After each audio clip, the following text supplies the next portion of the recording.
আজকে আমরা এই জ্যামিতিটা সলভ করব। এই জ্যামিতির মান দেওয়া আছে 115 ডিগ্রি, 55 ডিগ্রি এবং এই কোণের মানটা বের করতে বলা হয়েছে। সুতরাং আমরা ক্যালকুলেশনে চলে যাই।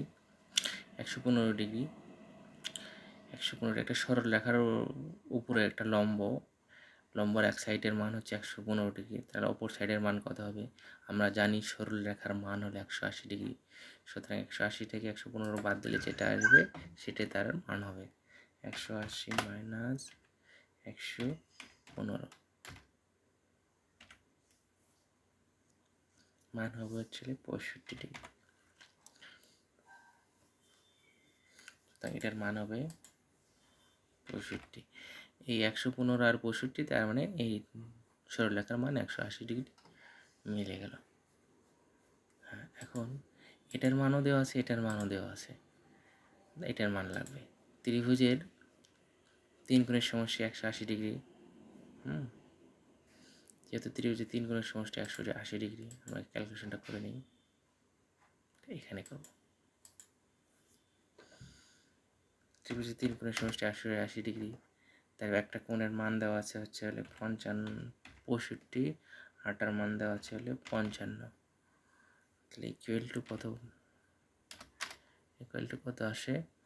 55 আর 65, 120। 120 থেকে বাদ দিলে কত? 180 বাদ দিলে থাকবে 60 ডিগ্রি। সুতরাং এই কোণের মান হচ্ছে 60 ডিগ্রি। যদি এই কোণের মান 60 ডিগ্রি হয়, তাহলে এটার মান কত? যেহেতু এটা একটা সরলরেখার একটা সাইডের মান যদি 60 ডিগ্রি হয়, তাহলে অপর সাইডের মান কত হবে? 120 ডিগ্রি। সিম্পল ক্যালকুলেশন করি আমরা একটু।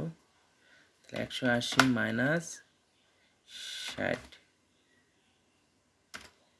Equal to 120 degree. এটাই আমাদের অ্যান্সার। তাহলে এটা এই 65 আসলো এখান থেকে, এই 120, আচ্ছা 60 ডিগ্রি আসলো হচ্ছে এখান থেকে, আর এটার মান হলো 120, এটার মান হচ্ছে 120। এটা আসলো এইখানে থেকে ক্যালকুলেশন করে। এই সরল রেখার মান হলো 180, 180 থেকে 60 বাদ দিলে 120, ক্যালকুলেশন করে দেখাচ্ছে। Thank you very much.